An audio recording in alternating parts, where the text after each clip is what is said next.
सचिव किशोर देशपांडे आणि आपण सर्वजण तुमच्या समोर येऊन मला माझ्या थोडंसं काम दाखवण्याची संधी दिल्याबद्दल मी आपल्या सर्वांचे आणि परिषदेचा मनपूर्वक आभारी आहे.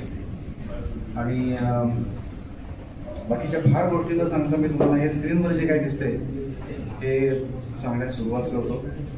मी गेली बरीच वर्ष फोटोग्राफी करतोय. सुरुवातीला मी वॉटर कलर पेंटिंगही करत होतो, त्याच्यातनं मी फोटोग्राफीकडे आलो.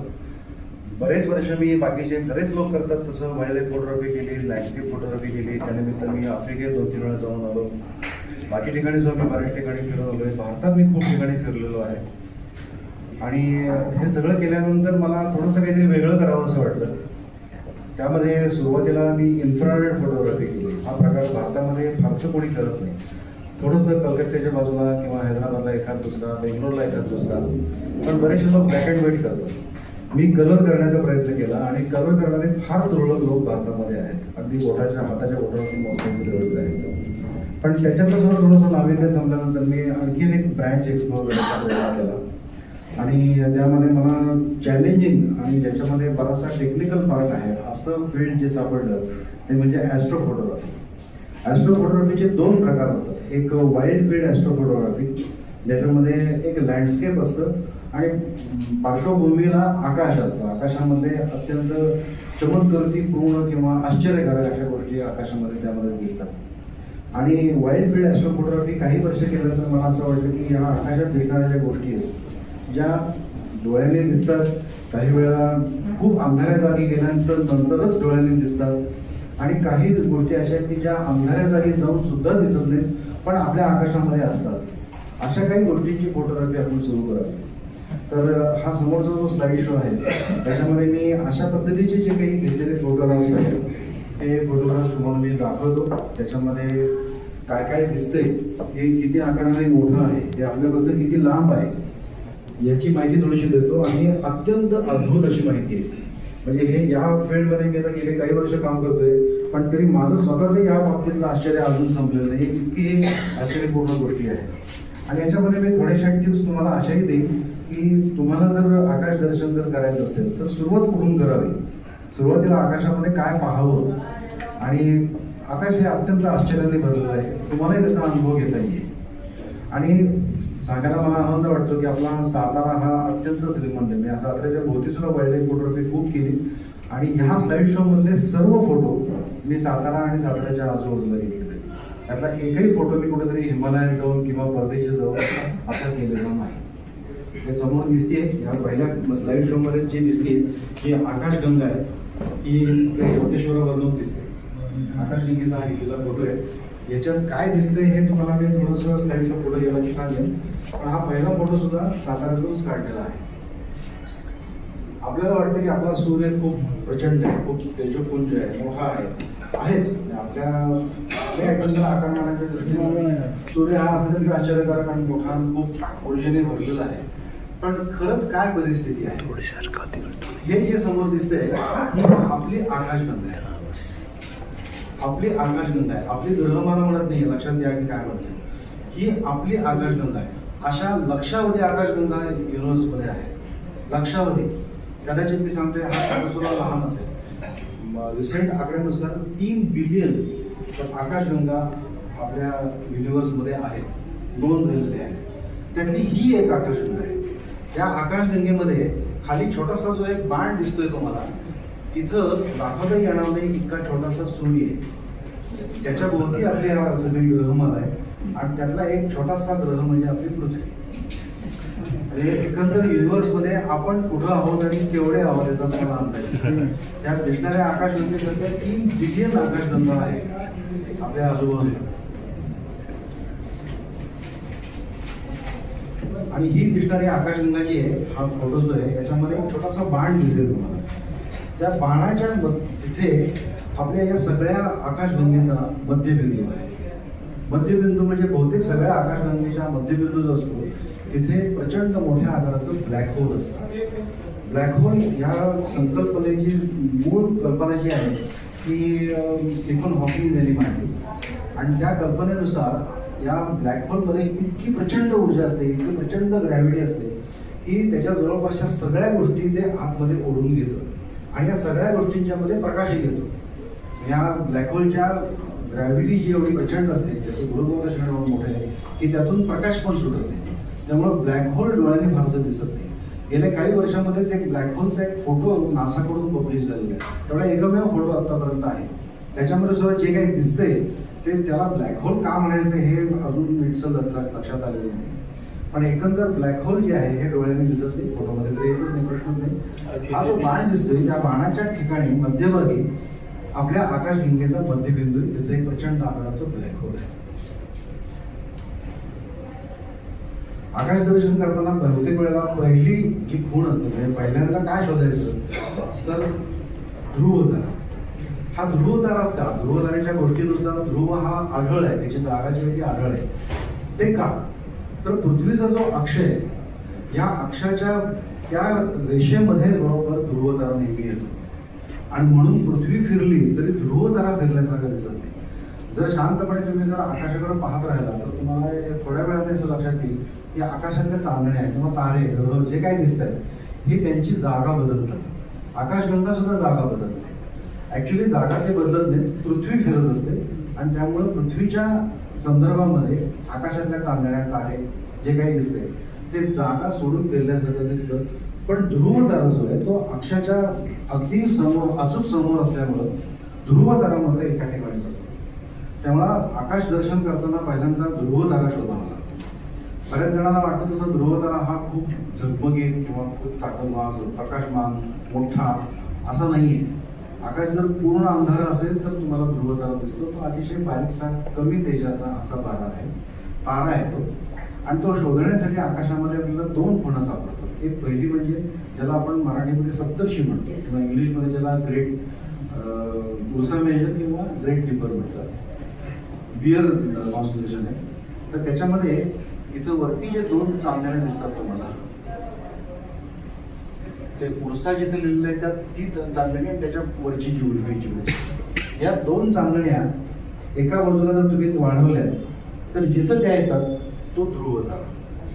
इथं कर्सर इथं हलताना दिसतोय, इथं दिसत नाही. पण हा जो एनच्या वरती जो दिसतोय तुम्हाला बारीकशी चांदणी जी दिसते हा ध्रुवतारा आहे. त्या वरच्या दोन तारांपासून सुरू होणारी रेष जी आहे ती या ताऱ्यापर्यंत. आकाशामध्ये हे सप्तर्षी तरी दिसतात किंवा जर सप्तर्षी नसतील आकाशामध्ये तर एक कॅसिओपिया नावाचं एक कॉन्स्टेलेशन दिसतं. हे इंग्रजी एम अक्षरासारखं आहे, तुम्हाला उभं दिसते ते, तर त्याला कॅसिओपिया म्हणतात. त्या कॅसिओपियाचं तोंड हे नेहमी ध्रुवताऱ्याच्या बाजूला असतं. उजवीकडे जो त्रिकोणाचा वरचा टोक जे दिसतंय तो ध्रुवतारा आहे. या दोन पैकी एक कुठल्या तरी आकाशामध्ये हे नेहमी असतं. क्वचित प्रसंगी दोन्ही गोष्टी सुद्धा आपल्याला आकाशामध्ये दिसू शकतात. मगाशी सांगितल्याप्रमाणे जर ध्रुवताऱ्याकडं आपण जर पाहत राहिलो तर ध्रुवतारा एका ठिकाणी स्थिर दिसतो आणि बाकीचं आकाश मात्र फिरल्यासारखं दिसतं. तर हीच कल्पना वापरून जर ध्रुवताऱ्याच्या दिशेला आपण कॅमेरा उभा करून ठेवला आणि खूप वेळ चालू ठेवला कॅमेरा, तर आकाशातल्या चांदण्यांचं फिरणं हे असं दिसतं. आणि हे खूप रंगीबिरंगी दिसतं, कारण प्रत्येक चांदणीचा, प्रत्येक आकाशाचा, ताऱ्याचा स्वतंत्र स्वतःचा एक रंग असतो. त्याच्यावरती असलेले जे गॅसेस आहेत, पॅकेट, काही ठिकाणी सल्फर असतो, काही ठिकाणी ऑक्सिजन आहे, हायड्रोजन तर खूप ठिकाणी असतो. त्यानुसार तिथं त्या चांदण्याला एक आकार असतो, रंग असतो आणि तो रंग या वर्तुळांमध्ये दिसतो. हा आपल्या ज्योतिषवरती गणेश किल्लीच्या पुढच्या बाजूला उजवीकडे एक छोटंसं आपट्याचं झाड आहे. त्या सगळ्या माळावरती तेवढे एकच झाड आहे. त्या झाडाला फोरग्राऊंडमध्ये ठेवून हा फोटो घेतलेला. असाच एक फोटो ज्योतिषवरच काढलेला आहे. खाली जे दिसतंय ते गणेर धरण आणि त्याच्या भोवतालचा परिसर आहे. आणि आकाशामध्ये जे दिसतंय ते ध्रुवतारा आणि त्याच्या भोवती दिसणाऱ्या चांदण्या, फिरणाऱ्या चांदण्या. एक गमतीची गोष्ट लक्षात घ्या की ध्रुवतारा आपल्याला वाटतो तसा एक्झॅक्टली त्या रेषेच्या समोर नाही आहे, तो थोडासा बाजूला आहे. त्यामुळे हे जे फिरणारं दिसतंय त्याच्या मध्यभागी जे दिसत आहेत ते 2-3 तारे, त्यातला एक जो आहे पांढरा तो ध्रुवतारा. ध्रुवतारा जर मध्यभागी असेल तरच तो फिरणार नाही असं आपण म्हणू शकतो, पण तसं नाही आहे. ध्रुवतारा सुद्धा थोड्या प्रमाणात फिरतो, पण तो डोळ्याला आपल्याला कळत नाही, पण ते कॅमेऱ्यामध्ये मात्र दिसतं. आकाशामधलं आणखीन एक लक्षात घेण्यासारखं नक्षत्र म्हणजे मृग नक्षत्र, आपण ज्याला मराठीमध्ये मृग नक्षत्र म्हणतो ते, किंवा इंग्लिशमध्ये त्याला ओरायन कॉन्स्टलेशन असं म्हणतात. हे अत्यंत ठळक कॉन्स्टलेशन आहे, अत्यंत महत्त्वाचं कॉन्स्टलेशन आहे. त्याच्यामध्ये अनेक नेब्युला आहेत. नेब्युला याचा अर्थ तेजोमेघ असं मराठीत त्याला म्हणतात. नेब्युलामध्ये बऱ्याच वेळेला खूप हायड्रोजन गॅस असतो, खूप प्रमाणामध्ये असतो, ऑक्सिजन काही प्रमाणामध्ये असतो, सल्फर असतो काही प्रमाणामध्ये, आणि या ठिकाणी धूळ खूप प्रमाणामध्ये असते. आणि तिथे इतकी एनर्जी असते. हायड्रोजन जेव्हा हायड्रोजनच्या ॲटम तुमच्यापैकी काही लोकांना माहीत असतं की हायड्रोजनचा ॲटम असतो त्याच्यामध्ये मध्यवर्ती एक न्यूक्लियस असतो आणि त्याच्या भोवती फिरणाऱ्या ऑर्बिटमध्ये एक इलेक्ट्रॉन असतो. हा इलेक्ट्रॉन त्याची ऊर्जा जशी कमी जास्त होईल तशी तो स्वतःची जागा बाहेरच्या किंवा आतल्या ऑर्बिटमध्ये उडी मारतो. जेव्हा तो ऊर्जा बाहेर टाकतो तेव्हा त्यातून जो प्रकाश पडतो तो प्रकाश आकाशामध्ये दिसतो. याला इंग्रजीमध्ये एअर ग्लो असं म्हणतात. तेव्हा आपल्याला वाटतं जसं अमावस्याच्या रात्री सुद्धा आकाश पूर्णपणे काळं कधीही नसतं. आकाशामध्ये बड्या प्रमाणात प्रकाश असतोच. हा जो एअर ग्लो असतो हे जे हायड्रोजनचं जे इकडून तिकडे उडी मारण्यामध्ये असतं ते जसं त्या नेब्युलामध्ये घडत असतं तसं जमिनीपासून 80-90 किलोमीटर उंचीवरती हा प्रकार घडत असतो आणि त्यातनं किंचित हिरवट किंवा केशरी रंगाचा प्रकाश तयार होत असतो आणि हा प्रकाश जमिनीवरती येताना दिसतो.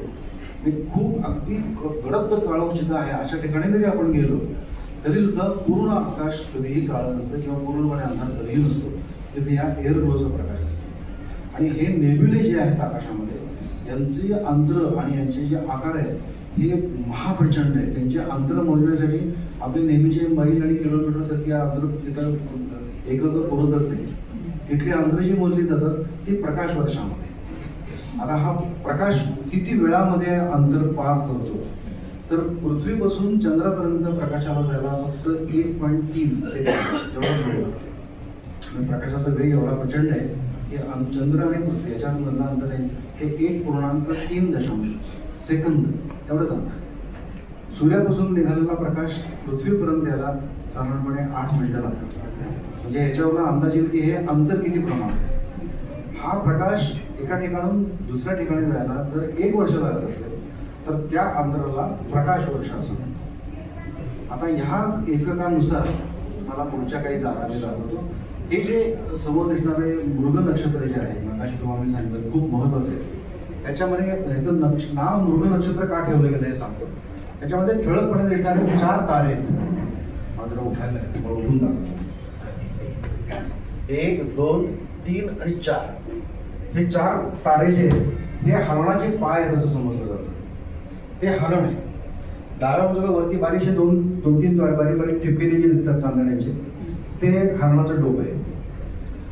या हरणाच्या पायांच्या मध्ये 3 उभे तारे दिसतात. हे 3 उभे तारे म्हणजे हा शिकाऱ्याने मारलेला बाण आहे.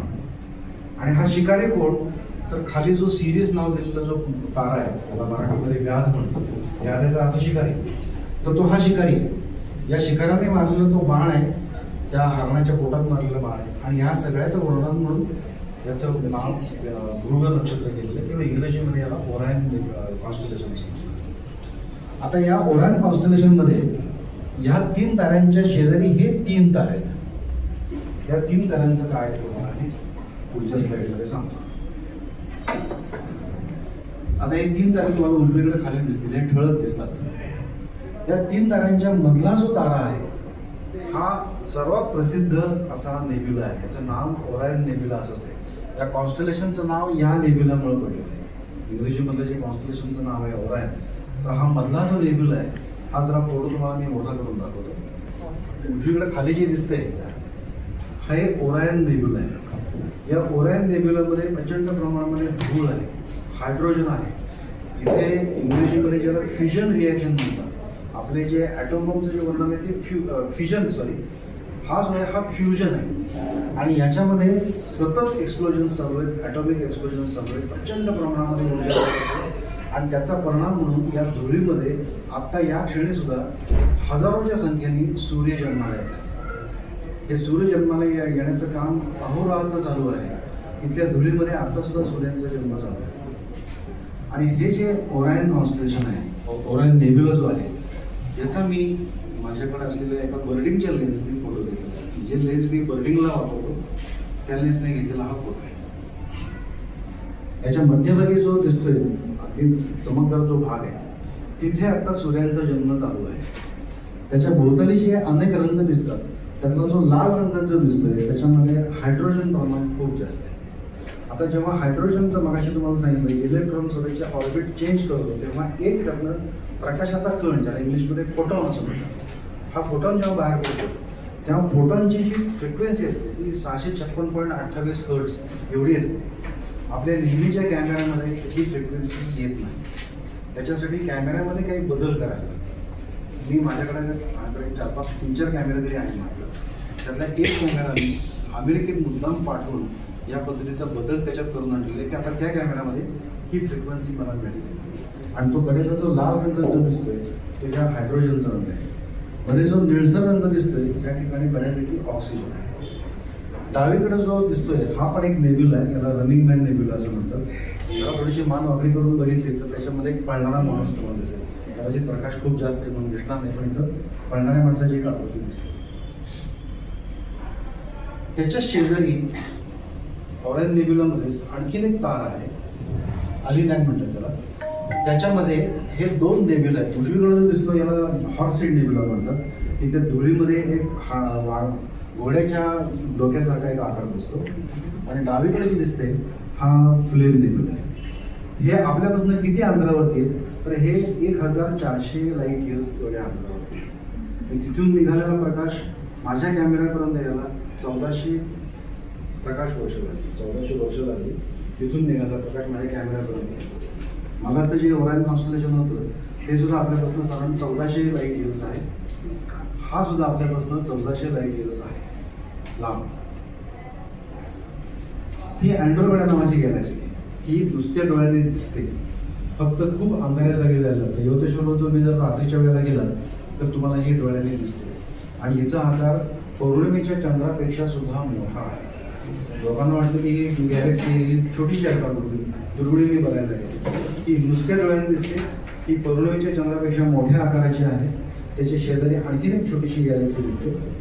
आणि ही गॅलेक्सी आपल्या गॅलेक्सीपासून आपल्या आकाशगंगेपासून सर्वात जवळची दिसणारी आकाशगंगा आहे. आणि मध्यंतरी सायंटिस्ट असं म्हणणं होतं की 2 बिलियन वर्षानंतर ही आकाशगंगा आपल्या आकाशगंगेमध्ये मिसळायला आहे.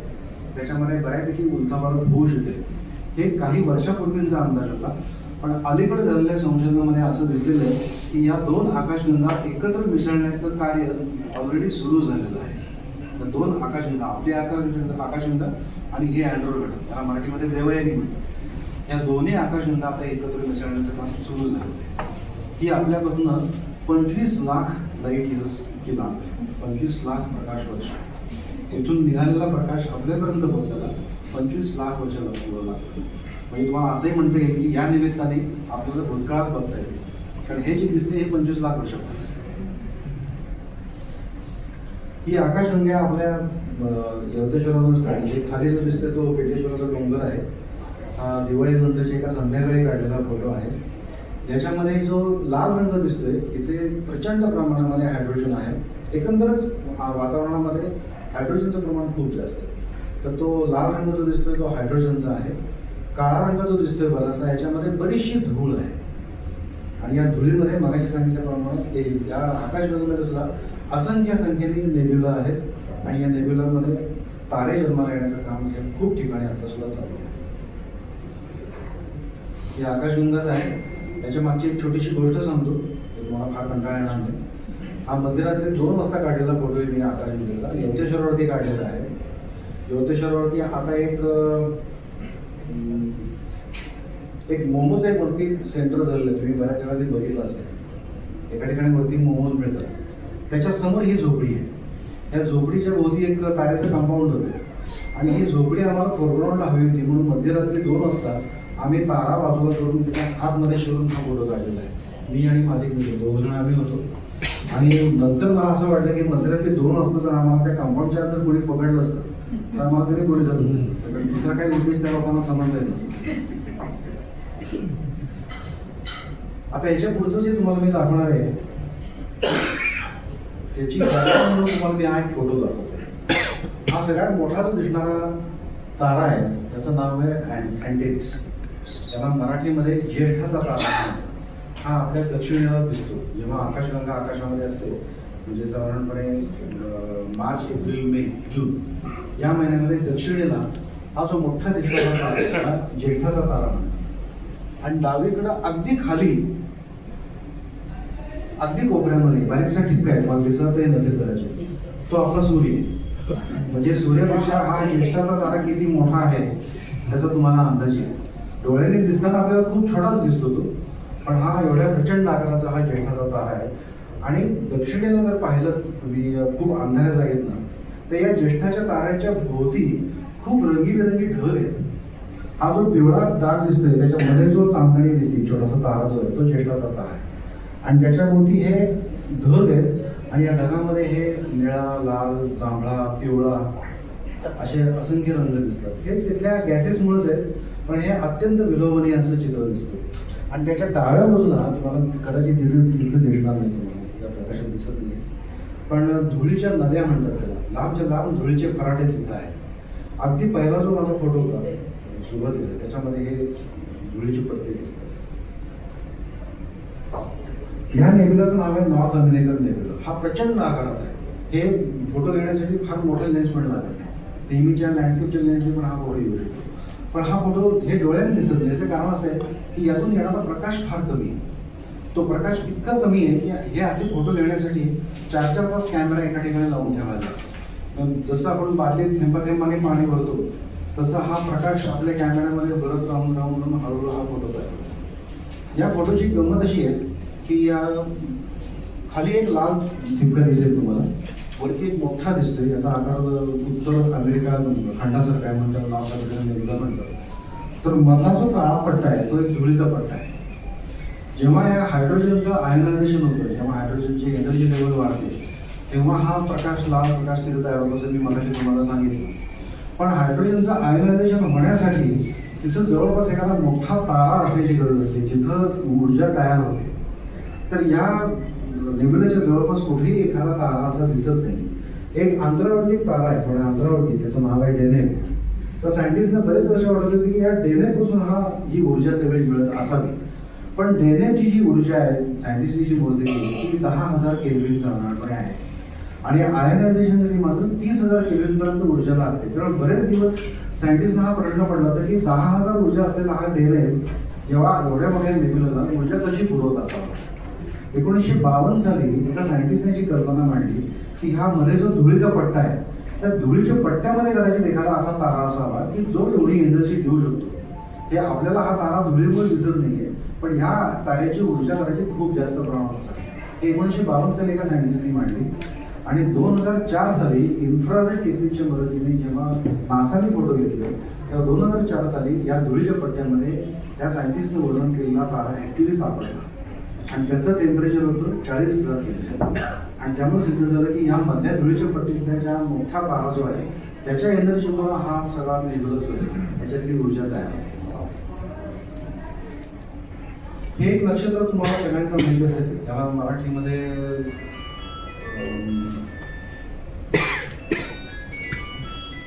त्याला इंग्लिशमध्ये प्लिडीस म्हणतात आणि मराठीमध्ये त्याला कृत्तिका म्हणतात.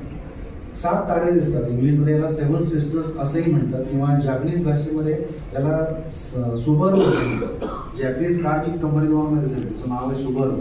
त्या सुबारूच्या लोगोमध्ये सुद्धा 7 तारे.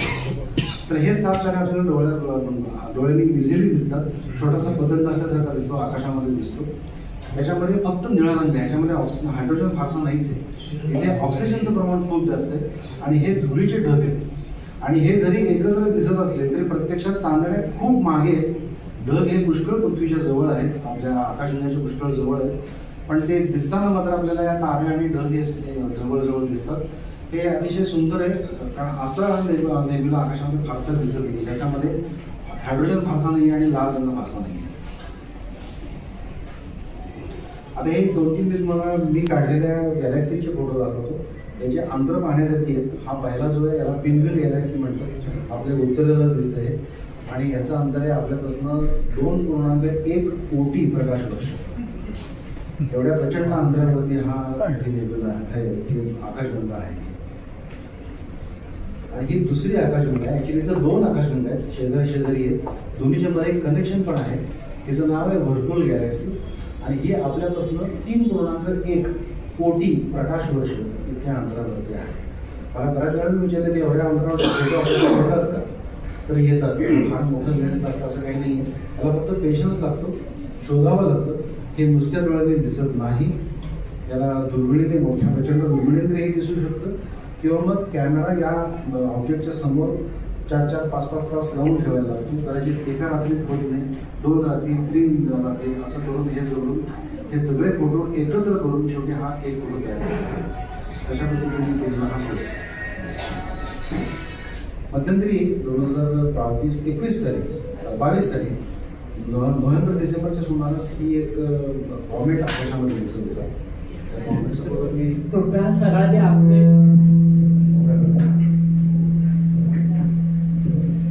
तो घ्या ना. सगळ्यांनी आपले मोबाईल स्विच ऑफ करा प्लीज.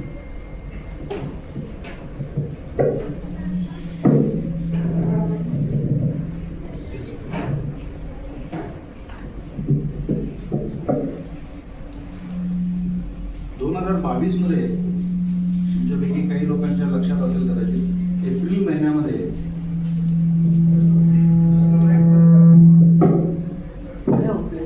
असं 2022च्या एप्रिलमध्ये आकाशामध्ये गुरु आणि शनी हे दोन्ही जवळजवळ येतील असं पेपरमध्ये असं येत होतं. बऱ्याच लोकांनी त्यावेळेला उत्साहाने फोटो काढायचा प्रयत्न केला. हा मी आपल्या हायवेवरून आता जिथं फोक्सवॅगनची शोरूम आहे तिथं हायवेच्या कडेला उभं राहून मी हा काढलेला फोटो आहे. याच्यामध्ये गुरु दिसतोय, त्याचे 4 चंद्र आहेत, वरती 2 आहेत, खाली 2 आहेत. उजव्या बाजूला शनीचा तारा, शनी ग्रह दिसतोय आणि या गुरुच्या वरती एक उभा पट्टाही दिसतोय. हा उभा पट्टा मिळवणं हे ॲस्ट्रोफोटोग्राफीमध्ये जरा विशेष समजलं जातं. पण हा एकच फोटो काढलेला आहे, म्हणजे स्टॅक किंवा एकामागून एक खूप फोटो काढून एकावर एक पेस्ट केलं तर असं काही नाही आहे. हा एकच फोटो आहे आणि हा आपल्या हायवेवरती उभारून काढलेला फोटो आहे. संध्याकाळी साधारण 7-7:30च्या सुमारास. हा आपला नेहमीचा चंद्र आहे, त्याच्याबद्दल मी काही फार सांगायला नको.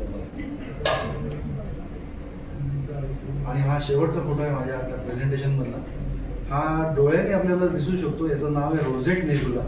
याचा रंग खूप सुंदर आहे आणि याच्यामध्ये 2 ऑब्जेक्ट्स आहेत. एक मध्यभागी जे दिसणारे चांदण्याचे आहेत, हे एक त्याला क्लस्टर म्हणतात, स्टार क्लस्टर म्हणतात. त्याची एक वेगळी ओळख आहे. आणि कडेला जे दिसणारे जे आहे याचा रंग नेहमी असा गुलाबी रंग दिसतो, म्हणून याला रोझेट नेबुला असं म्हणतात. हे आपल्यापासून 5200 प्रकाश वर्ष दूर आहे. पण हे ओरायन नेबुलेच्या जवळच दिसतं आणि हे आकाशामध्ये दिसू शकतं. फक्त तुम्हाला तुमच्या बाजूला अंधार भरपूर पाहिजे आणि सहसा अंधार भरपूर पाहिजे याचा अर्थ हॅबिटेशन, म्हणजे इथं माणसं राहतात, इथं गाव आहे, तिथून कमीत कमी 25 ते 30 किलोमीटर लांब जावं लागतं. मला या अशा फोटोसाठी बऱ्याच वेळेला कासपर्यंत जावं लागतं. पण आता दुर्दैवाने कासच्या रस्त्याला इतकी हॉटेल्स झालेली आहेत की आता कासला सुद्धा मनावे देशांसोबत मिळणं तर अवघड झालं आहे. तर हा माझ्या प्रेझेंटेशन मला शेवटचा फोटो होता.